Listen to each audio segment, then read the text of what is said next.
So I just saw Across the Spider-Verse, and to no surprise in my opinion, it was actually pretty great. This film continues the story beautifully that we all fell in love with originally, introducing us with the most breathtaking animated style that has been ever made. And this film really takes that to the next level, representing various comics it tries to represent, a real love letter to those books that most of us know, birthed by the heroes we see on screen. These films really know how to bring in the element of comics to life more than the MCU itself, and I really like that for it. I like how it continues to represent that and bring out the impossibility that is contained within these superhero stories. This is also met by the fast-paced tone of the movie, where we know how minimal a comic book movie is in dialogue while highlighting several words, represented by the intense action scenes, and these movies do really communicate that tone very well. It is just so nice to have something so simple through the use of comics as a visual art style without removing the important emotional elements of the film's story that so many other superhero films have actually done so recently, especially from the likes of Sony that hasn't had the best track record in their own superhero universe. Or of course even in their own animation department, where this one really represents the best and brightest of what animation and storytelling can do. These films really do showcase that there is more to be done in this medium that has been yet to be explored, where like I said before, it has truly changed animation as we see in other great films like Puss in Boots that just add and represent what you can do with a sequel that is done right. It is the stuff that harkens back to the days of old where like Disney was pushing the envelope and edge for new technologies in animation for grand storytelling that they have lost recently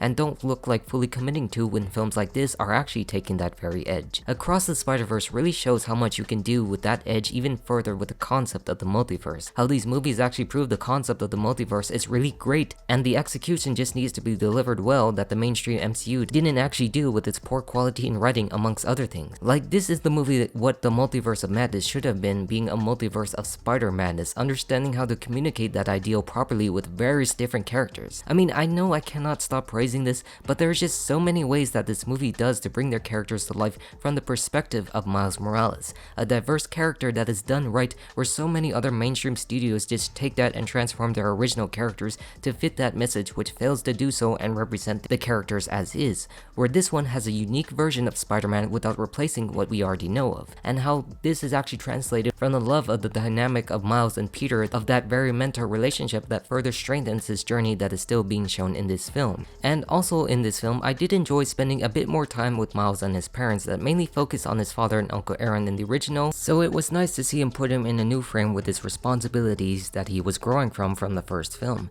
And like I said in one of my previous videos, superhero fatigue doesn't really exist, just mediocre films being made from this very genre where they can actually tell stories in this realm but choose not to, and I think we should be grateful for Spider-Verse to provide us that and keep us enticed the whole way throughout the film. And for those reasons, I really cannot wait what they are going to do with the next film released next year to complete one of the greatest animated trilogies ever. I mean, it is too early to judge at this point, but when you see this amount of care and work into every scene and dialogue in this very film and the previous, you can really get your hopes up high for that, and it shows being 4.5 years later in the making that is really well deserved. I mean, words cannot express how thankful I am for Lord and Miller providing Sony Animation with something unique and actually understanding what comic book movies should be about, where at this point, these two really stand out as the best this genre has to offer. Now I won't say right now if this actually surpasses the original, as I am composing my thoughts from watching it, where there is just so many elements that make it rewatchable from its very intense pace, and actually leaving more to be desired than the conclusiveness of the original. I mean, after all, they focus on more characters in this film than the original, where I am disappointed that characters like Spider-Noir that Nicolas Cage portrayed isn't in this film that was actually confirmed a while back before it was released, but I actually found that to be fine to focus on the main Spider characters instead that we connected in the original film. And because there is just so much to say, I think it would be better to hold my spoiler discussion later on when the film releases to dive a little bit deeper in the film, because there's just so much to be unpacked that definitely needs more study than a simple theater watch in my opinion.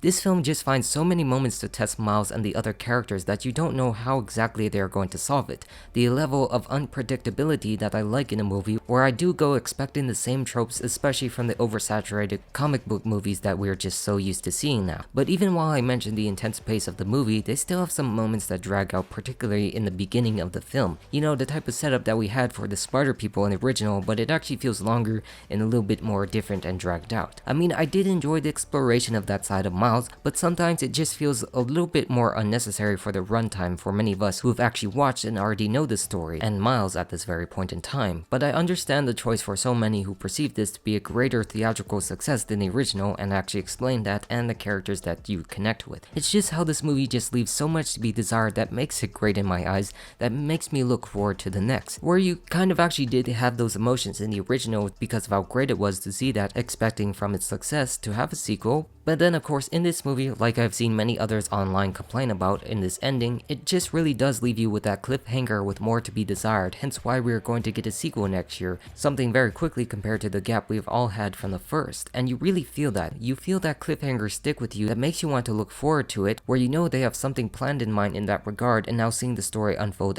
as this very trilogy. I mean, that is actually something to say more so than not planning a trilogy like other franchises have done so this century, to be honest, so we should be grateful for that other fact as well. I mean, I really mean that words cannot express how much animation has done to deliver these types of emotions on another level, and the acting too is totally perfect to me, especially the additions like Oscar Isaac as Miguel that put something unique to the Spider-Man character that we haven't seen before, proving that you can have more ways than one to actually tell the Spider-Man character without ruining the core of the individual that so many have done so in the past. These films are really the most balanced out emotional animated or comic book movies ever made, and I'm grateful they have actually decided to make this in the first place to prove new ways to constantly tell them and influence others around in the animation industry that are not named Disney, or actually probably Illumination in the well considering their very styles of film, to find those new ways to adapt the stories to the big screen and actually provide us with the great storytelling experience that we all really come to the movies for. So if you are looking for an intense, emotionally driven story, then I really think this is the movie to do it for you. Across the Spider-Verse, in my opinion, is truly a perfect sequel that leaves more to be desired in the best possible way. And with that said, I'm all done, so goodbye.